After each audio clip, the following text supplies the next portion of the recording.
বেকার ঘুরে বেড়াচ্ছে একটা চাকরির জন্য, যেখানে যায় কুটা কুটা কুটা। এই কুটা আমাদের জীবনটাকে শেষ করে দিচ্ছে।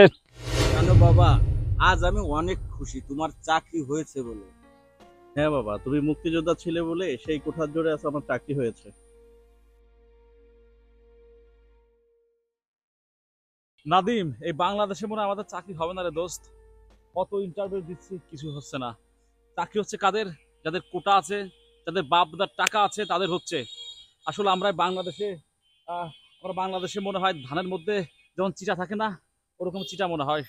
শালা জীবনে পড়ালেখা শিখাতে কি ভুল করছি। আজ এই কোটার কারণেই তো মেধা আজ অবহেলিত। ঠিক দোস্ত, আমাদের মনে হয় চাকরি বাংলাদেশে হবে না। সুমন, তোমার আজ ইন্টারভিউ কেমন হলো চাকরির? চাচা, ইন্টারভিউ তো বরাবরই সবসময় ভালো দিই, কিন্তু চাকরি তো হয় না। চাকরি হয় কাদের? যাদের আপনাদের মতো কোটা আছে। এই যে আমার ভাইয়ের চাকরি হয়েছে, আপনি কত খুশি হয়েছেন, কিন্তু আমার বাবা কত আশা করে বাড়ি দাঁড়িয়ে আছে। তার ছেলে যদি একটা চাকরি হতো, আমি কি জবাব দেবো বাবাকে?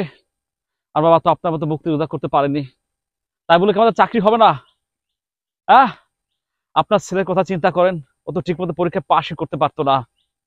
আর আমরা মাস্টার্স পাশ করে বেকার ঘুরে বেড়াচ্ছি একটা চাকরির জন্য, যেখানে যায় কুটা কুটা কুটা। এই কুটা আমাদের জীবনটাকে শেষ করে দিচ্ছে। ঘুষ দাও, কুটা থাকা থাকবে।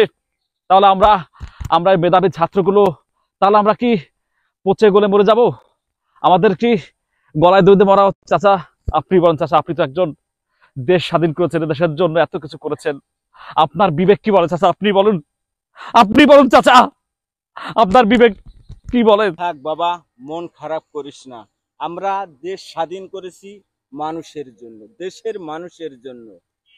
তবে আমরাও চাই মেধার মূল্যায়ন করা হোক। ঠিক আছে চাচা, দোয়া করেন। অবশ্যই দোয়া করি।